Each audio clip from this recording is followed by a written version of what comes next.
The Justice Department ignored another House Intelligence Committee subpoena.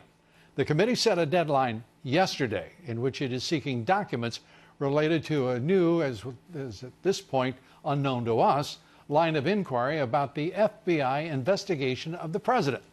The Department of Justice replying that it would not produce any of the subpoenaed material on grounds that it risked, quote, potential loss of human lives.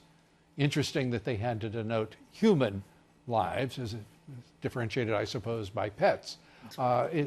Extraordinary response by an arrogant and absolutely corrupt leadership of the Justice Department. Joining me now, former federal prosecutor Andrew McCarthy.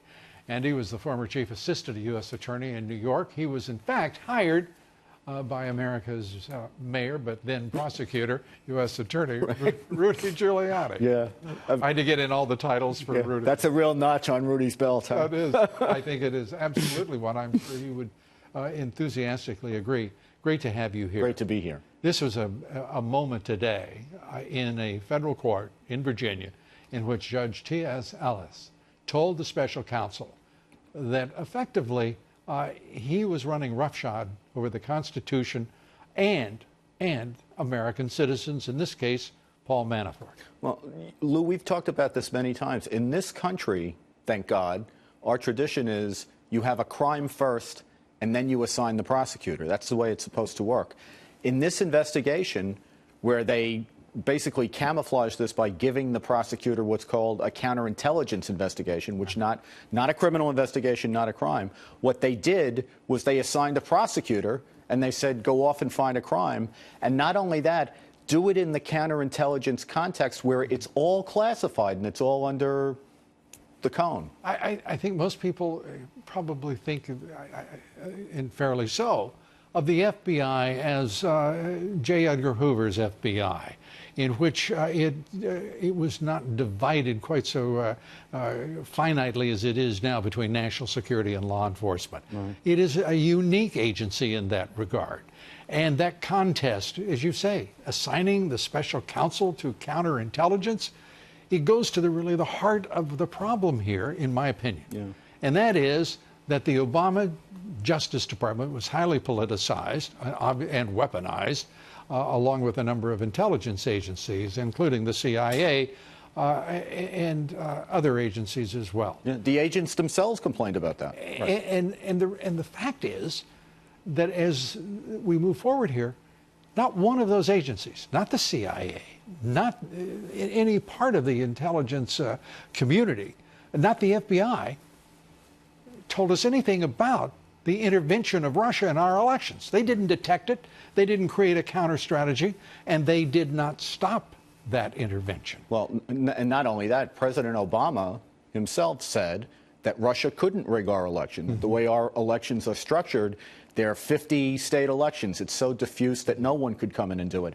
And Hillary Clinton, in the last debate, looked at Donald Trump and said, how dare you call into question the legitimacy of our elections, to say that, you know, it could be rigged. So it's quite amazing what's happened. There is extraordinary irony in that there is Donald Trump standing before the American people talking about this is rigged, when that then is brought as a charge against him, part of the so-called FBI and Justice Department insurance policy against the ascension of Trump to the presidency of the United States of America. It just so happens that occurred because the people of this country elected him. Yeah. Where do we go with this? Where do we go with this? Well, I think you have to follow through with the investigations of the investigators. That's important. But I think it's after 2 years, it seems to me that it's time for the special counsel to put cards on the table. You know, prosecutors always want to have investigative secrecy, and it's important in most cases. But it's not an end in and of itself, and it's not the highest priority of the country. And if you have an investigation that's compromising the president's ability to govern, the president's job is much more important than Mr. Mueller's and Mr. Mueller's investigation.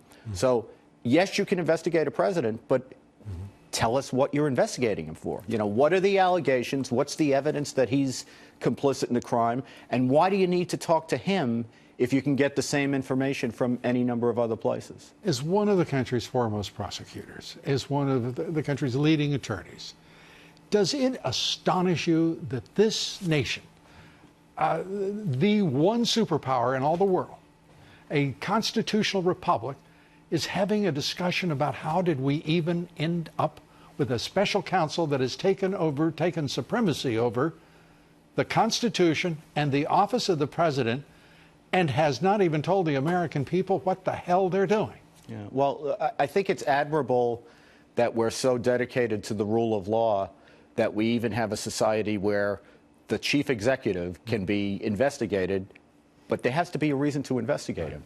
And I don't think they've put that on the table. I really don't. And at this point, the president has, I think, handled himself with great patience and great constraint. I know not everyone would agree with that.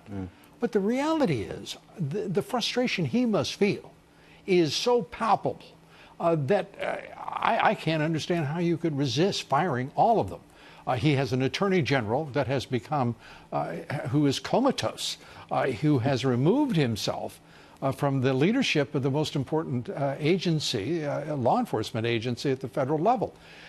He has a deputy attorney general in Rod Rosenstein, who's created, and you have written so eloquently about all of this, a scope memo, one in May 17th, I believe, in which the appointment memo, which he then follows up, as you point out, on August 2nd, right, with a follow-up because of the criticism of luminaries like yourself in the legal profession. What I think happened was he issued this appointment of Mueller without specifying a crime, which you're supposed to do under the regulations, and you should do anyway. Yeah. You know, if you think about it, it's required by the regulation. But you know, every independent counsel investigation we've ever had in modern times, Watergate, Iran-Contra, Lewinsky, the president and the public always knew exactly what was under investigation. Right. So to the extent that a prosecutor wanted to have investigative secrecy, you got all that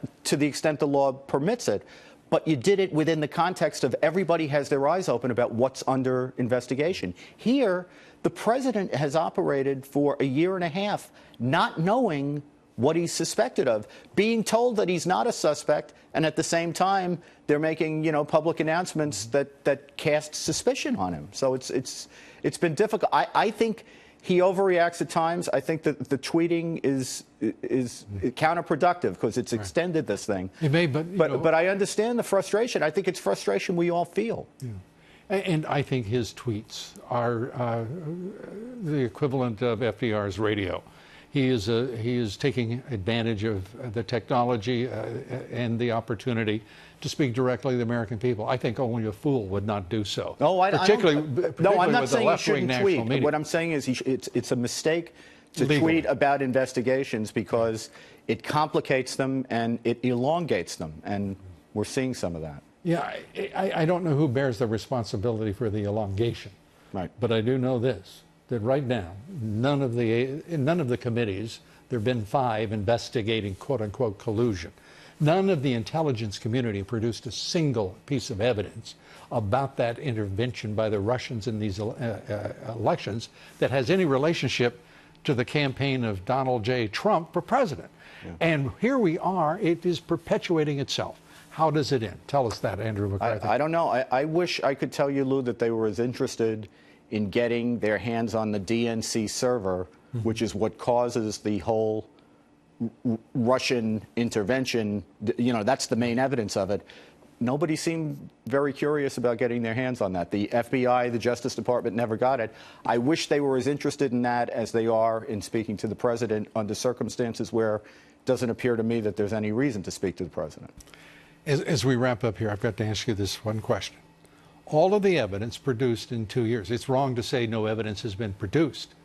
The evidence that has been produced spells out the corruption of many of the top officials of the FBI, several of the members of the leadership of the Department of Justice.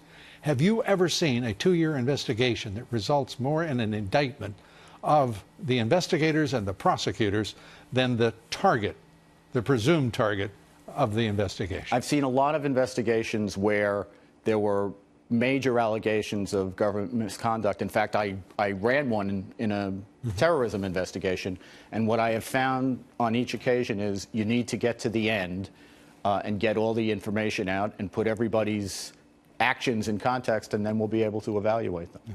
And I think your point about it's about time for some humility on the part of Mueller, Rod Rosenstein, who is the titular, actually he is the leader of the Justice Department, and understand what they are doing to the governance of this country. Do you agree? Yeah, I think that the governance of the country takes precedence over their investigation, even if their investigation is important.